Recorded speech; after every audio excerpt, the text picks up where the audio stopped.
Alexis. How are you? Hi, I'm so well. How are you? I'm so good. I'm so excited to chat with you today about clock. You. As a woman who just got married and who does not want children, but is now, of course, being plagued with the questions about children, very much appreciated it deeply in my heart. I'm so glad. I'm so glad this is for you. I know. I was like, wow. So anyway, but my first question for you is, what was it like adapting your short of the same name into the feature? Yeah. Well, the short was very much this kernel of an idea about, the moment, your biological clock kicks in, where you decide to, that you maybe want children or want a family, and you have to look at the compromises that will make to your career or other parts of your life. And then when we were developing it into a feature, I kind of teased out this idea that, is about a woman who doesn't want children and feels the pressures of society and friends and family and culture to the point where she caves to all of that, goes against her better judgments, her better instincts, and then of course all hell breaks loose. So I'm curious what it was like. Like, is this informed at all by like personal experience with just, being a woman and getting older and having those comments hurled at you pretty often? Oh yes, this movie is as personal as it gets for me. I mean, it's making the decision to become a mother has years. It was the thing that, was tormenting me and keeping me up at night.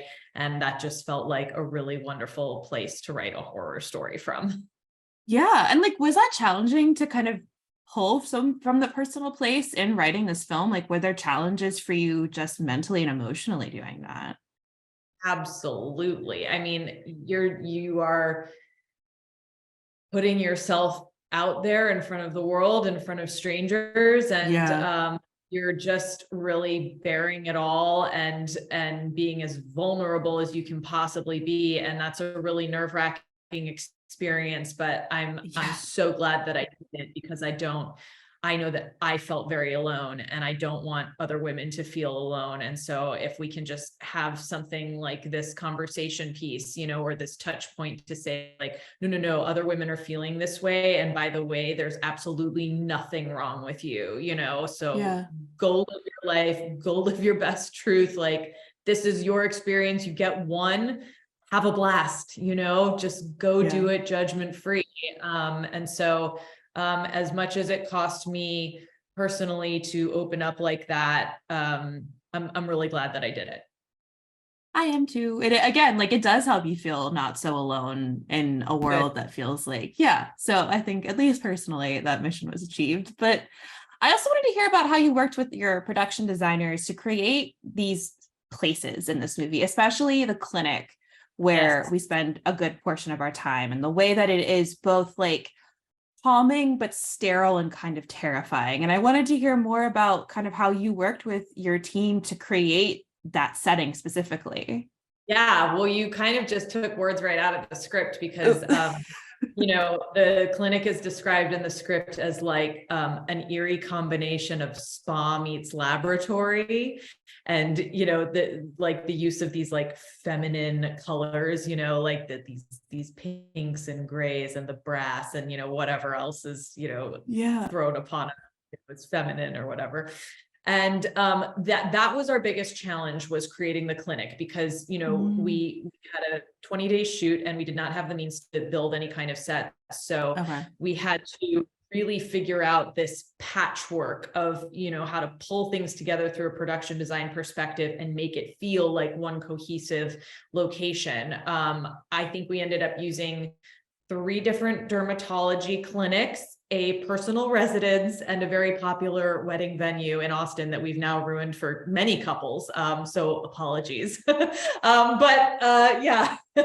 So it was really, that was our biggest challenge, to try to find a way to make this feel like a cohesive space with, even like the colors and the finishes. And then Kristen Gibler, my production designer, did a really excellent job of bringing in little touches to make the spaces feel connected, like, having the eucalyptus leaves in the spaces, or, these brass fixtures everywhere you looked. she, God bless her, with no time at all, she would wallpaper an entire room, I mean, just anything to really make it feel of one thought. That's amazing. That's incredible. I never would have guessed it was many different locations. So I'd also love to hear what it was like working with Melora Hardin, because I think that she encapsulates, I think, as a person, the vibe of the clinic, like eerie, mother-like, but also like, I'm scared of you. And what was that like working with her to kind of shape her character, to make her both like kind of caring, but also a little bit terrifying?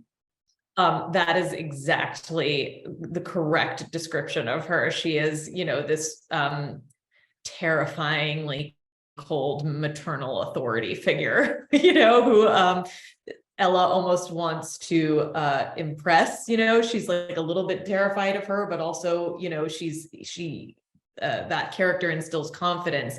And I think Melora can do anything. I mean, I remember, so many people know her from The Office. And then I remember watching Transparent and seeing the character of Tammy Cashman and being like, oh, I've never seen that actor before. Like, who is that? She's incredible. And I looked it up and I was like, that's Melora Hardin? Like, oh my God, she can do anything.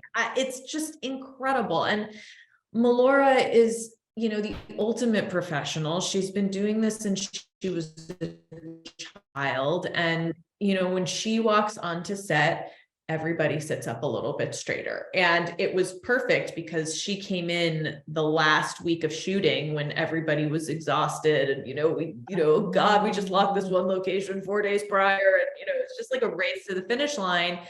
And she came in and just like, I think really helped tie the movie up, because she came in and we were able to like power through to the end. And she's ultimate professional, and she's very much become a mentor figure to me outside of the movie. And I adore her. That's incredible. I loved her from The Office, and seeing her in this like horror movie role was so cool, to like the range and the chameleon likeness, like chameleon nature of her.